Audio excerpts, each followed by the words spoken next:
ओम शांति। आज प्यारे मीठे बाबा की मुरली मंथन की डेट है 28 नवंबर 2023। तो आज मीठे मीठे बाबा अपने बच्चों से कह रहे हैं, ज्ञान है मक्खन और भक्ति है छाछ। बाबा तुम्हें ज्ञान रूपी मक्खन देकर विश्व का मालिक बना देते हैं। इसीलिए श्री कृष्ण के मुख में मक्खन दिखाते हैं ना। हम सब ने देखा है ना, श्री कृष्ण के हाथ में मक्खन, मुख पे मक्खन, हड़िया में मक्खन, है ना। तो इसका मतलब बाबा ने बताया, क्योंकि मक्खन अर्थात सारी चीज़ों का मतलब एकदम कंप्लीट लुक। तो स्वर्ग की राजाई है मक्खन, जो श्री कृष्ण के मुख में हाथ में दिखाते हैं। तो और वो मिलेगा हमें ज्ञान से, क्योंकि ज्ञान है मक्खन और भक्ति है छाछ। छाछ, देखो सत्युग त्रेता में मक्खन मिलता है, उसके बाद धीरे धीरे धीरे धीरे क्या बन जाता है, मक्खन बाद में क्या बन जाता है, एकदम पानी, नीरा पानी। और लास्ट में कलयुग लास्ट में तो वो भी नहीं, बिल्कुल दूध का तो कोई अंश नहीं रहा, बस पानी ही पानी। तो वही मिल रहा है सबको, इसीलिए प्राप्ति कुछ भी नहीं। तभी तो भगवान को आना पड़ा है। प्रश्न है, निश्चय बुद्धि की परख क्या है, निश्चय के आधार पर क्या प्राप्ति होती है। उत्तर, निश्चय बुद्धि बच्चे समा पर फिदा होने वाले सच्चे परवाने होंगे, फेरी लगाने वाले नहीं। जो समा पर फिदा हो जाते हैं वही रजाई में आते हैं, फेरी लगाने वाले प्रजा में चले जाते हैं। धरत पर ये धर्म न छोड़िए, यह प्रतिज्ञा निश्चय बुद्धि बच्चों की है। वे सच्चे प्रीत बुद्धि बन देह सहित देह के सब धर्मों को भूल बाबा को याद करते हैं। तो सुना, निश्चय बुद्धि की परख है कि वे परमात्मा क्षमा पर फिदा होते हैं, फेरी नहीं लगाते। कुछ पतंगे हमने देखे हैं ना, जो दीपक जलता है, मोमबत्ती जलती है, बस फेरी लगाए चले गए। और एक होता है कि नहीं, हटेंगे ही नहीं, जब तक समय है हम वहीं डटे रहेंगे। तो ऐसे बच्चे चाहिए बाबा को कि जब तक मैं आया हूँ तो तुम श्रीमत की फेरी लगाते रहो, है ना। और धरत पर धर्म छोड़ी, मतलब कि कुछ भी हो जाए लेकिन पर धर्म नहीं छोड़ना है, निश्चय बुद्धि बनना है। ऐसे सच्चे प्रीत बुद्धि वाले बच्चे सभी धर्मों का, था विकारी धर्मों को भूल करके बाबा को याद करते हैं। और ऐसे बच्चों को पता है, जब वे किसी भी वजह से खुशी महसूस करें, बिना किसी वजह के भी खुशी महसूस करें, तो उन्हें यह यकीन होता है कि कहीं न कहीं कोई न कोई हमारे लिए दुआ कर रहा है। क्योंकि वह निश्चय बुद्धि बच्चे हैं, हमेशा सबके लिए शुभ भावना शुभकामना में रहते हैं, तो दुआ तो मिलेगी ही। गीत है, छोड़ भी दे आकाश सिंहासन, अब धरती पर आ जा रे। ओम शांति। भगवानुवाच, भगवान के वचन।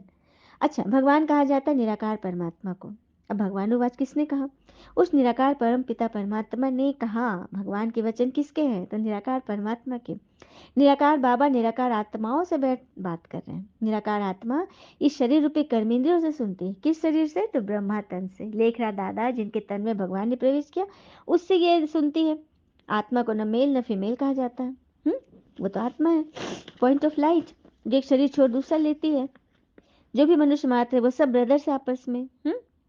परमात्मा एक है और सभी आत्माएं हैं, तो आपस में हम लोग क्या हुए, भाई भाई हो गए। जब प्रजापिता ब्रह्मा की संतान बने, जब शरीर में आए तो भाई बहन हो गए, क्योंकि कोई स्त्री रूप में है कोई पुरुष रूप में, तो भाई बहन हो गए।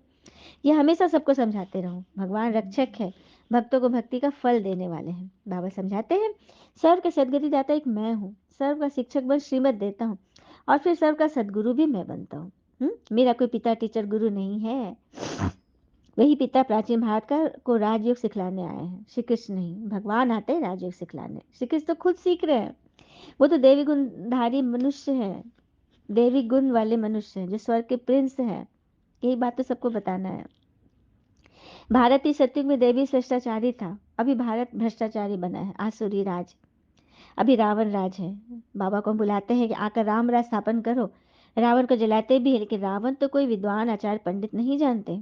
लेकिन रियल रावण कौन है, इसको कोई नहीं जानते।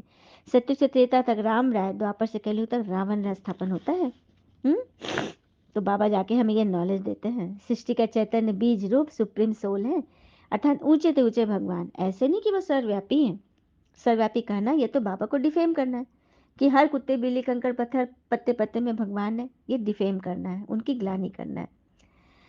और मेरी ग्लानि करने से धर्म की ग्लानि हो गई, भारत कंगाल भ्रष्टाचारी बन गया।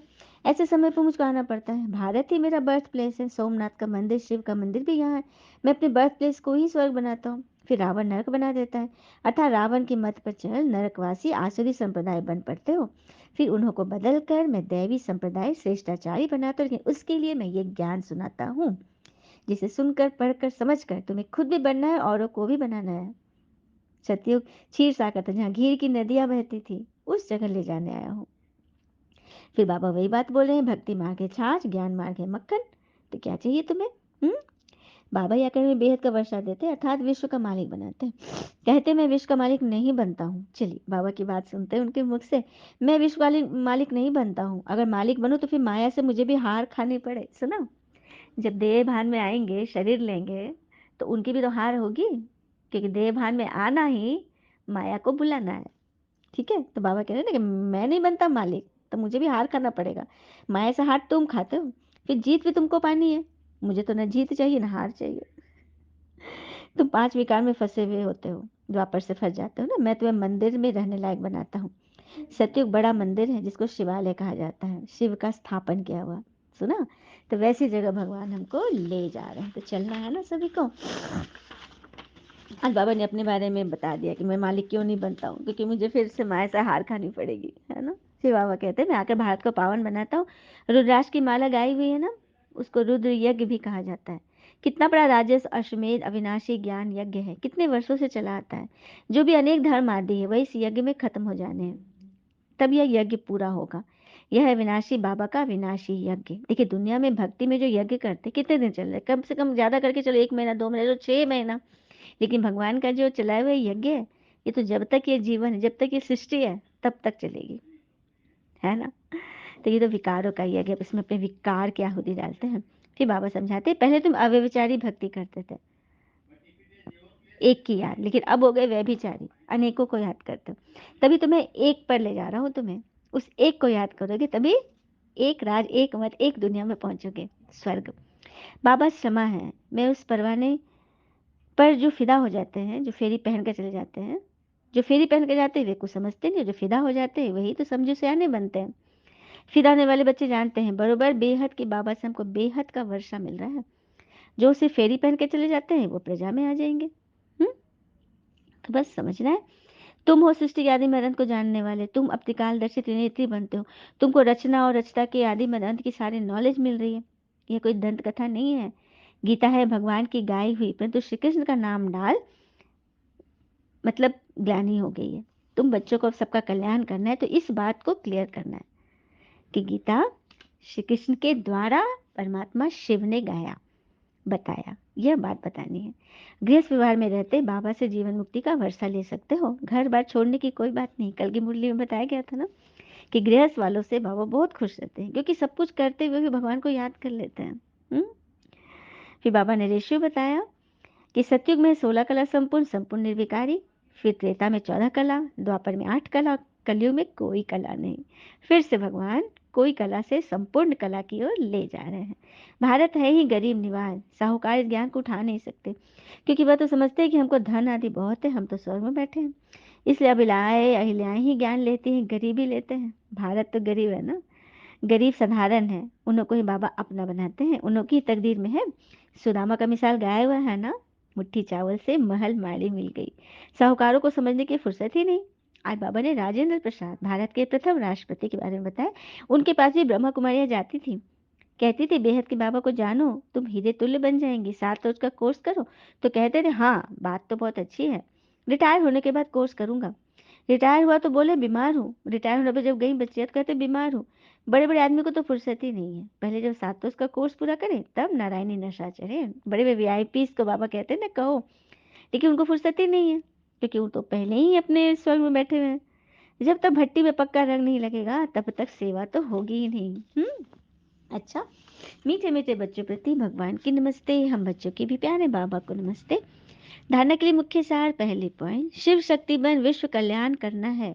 पवित्रता के आधार पर कौड़ी तुल्य मनुष्य को हीरे तुल्य बनाना है।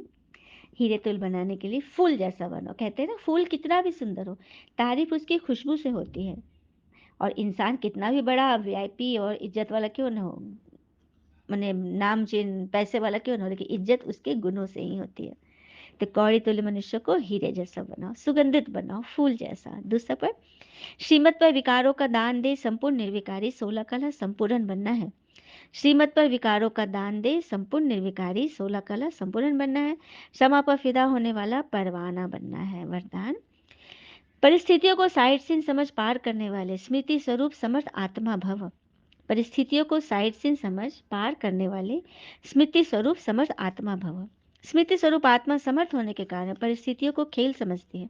पर कितनी भी बड़ी परिस्थिति हो, लेकिन समर्थ आत्मा के लिए मंजिल पर पहुंचने के लिए ये सब रास्ते के साइड सीन्स हैं। लोग तो खर्चा करके भी साइड सीन देखने जाते हैं। तो स्मृति स्वरूप समर्थ आत्मा के लिए परिस्थिति कहो, पेपर कहो, विघ्न कहो, सब साइड सीन्स हैं। और स्मृति में है कि मंजिल के साइड सीन अनगिनत बार पार किए हैं। सुना? तो जो स्मृति स्वरूप जो आत्मा है, उनको सारी बातों का पूरा डिटेल मालूम है। वो कभी भी किसी परिस्थिति में फंसेंगे नहीं, भले कितनी बड़ी परिस्थिति हो, लेकिन वो उससे निकल आएंगे, क्योंकि उनको पता है कि ये चीज हमारे कल्याण के लिए। कोई भी चीज, प्राणी मात्र पर भी वो दया करेंगे, क्योंकि उनको पता है कि किसी का भला करो तो उसका उल्टा लाभ ही होता है। एक प्रसंग से सुनते। एक बार एक गांव में कोई ग्रामीण मिलकर एक सांप को मार रहे थे। तभी उसी रास्ते में एक संत एकनाथ का निकलना हुआ। रास्ते से संत एकनाथ का निकलना हुआ। भीड़ को देख संत एकनाथ भी वहां पहुंचे। बोले, भाइयों, इस प्राणी को क्यों मार रहे हो? कर्मवश सांप होने के कारण। ये भी तो एक आत्मा है। तभी भीड़ में खड़े एक युवक ने कहा, आत्मा है तो फिर काटता क्यों है? व्यक्ति की बात सुनकर संत ने कहा, तुम लोग सांप को बेवजह मारोगे तो वो काटेगा ही। अगर तुम सांप को नहीं मारोगे तो तुम्हें क्यों काटेगा? ग्रामीण संत एकनाथ का काफी आदर सम्मान करते, इसलिए संत की बात पर सांप को छोड़ दिया। कुछ दिनों के बाद एकनाथ शाम के वक्त घाट पर स्नान करने जा रहे थे। तभी उन्हें रास्ते में फन फैलाए वही सांप दिखाई दिया। संत एकनाथ ने सांप को रास्ते हटाने काफी कोशिश की, हट हट किया, लेकिन वो टस समझ नहीं हुआ। आखिर में एकनाथ मुड़कर दूसरे घाट पर स्नान करने चले गए। उजाला होने पर जब लौटे तो देखा बरसात के कारण वहां पे एक बड़ा सा गड्ढा हो गया था। अगर सांप ने न बचाया होता तो संत एकनाथ उस गड्ढे में कब के समा चुके होते। इसीलिए तो कहा गया है, दया और परोपकार हमेशा अच्छे फल देकर ही जाते हैं। तो सुना? तो हमें दयावान बनना है, रहमदिल बनना है, और अपने आप को याद करना है कि मैं कौन हूँ, अभी क्या बन गया हूँ और फिर क्या बनने वाला हूँ। ये स्मृति होगी ना, तो मंजिल के साइड सीन्स हमें कोई रुकावट नहीं डालेंगे। हमें पता है कि इसके में कुछ भी पार करो, अच्छा अच्छा करते जाओ, हमारा फल तो अच्छा होना ही है, क्योंकि नथिंग न्यू है। हम कल्प कल्प के विजयी हैं। स्लोगन। दूसरों की कनेक्शन करने के बजाय बाबा से कनेक्शन जोड़ लो, तो वरदानों की अनुभूति होती रहेगी। दूसरों को कनेक्शन करने के बजाय भगवान से कनेक्शन जोड़ लो, तो वरदानों की अनुभूति होती रहेगी। मातेश्वरी जी के मधुर वाक्य में आज माँ ने बोला, सिर्फ ओम शब्द के उच्चारण से कोई फायदा नहीं है। कई लोग कहते हैं ना ओम जप रहे हैं। ओम जपना नहीं, ओम बनना है। ओम अर्थात मैं आत्मा। हर कर्म आत्मा समझ कर करो, तो परमात्मा की याद निरंतर बनी रहेगी। अच्छा, ओम शांति। शुक्र मीठे बाबा व बाबा के प्यारे प्यारे बच्चे, आप सबका जीवन सदैव शुभ हो। ओम से आप सबों ने ये शिव बाबा की वाणी बीके नम्रता की जुबानी सुनी। So please like, subscribe, share and press the bell icon. ओम शांति।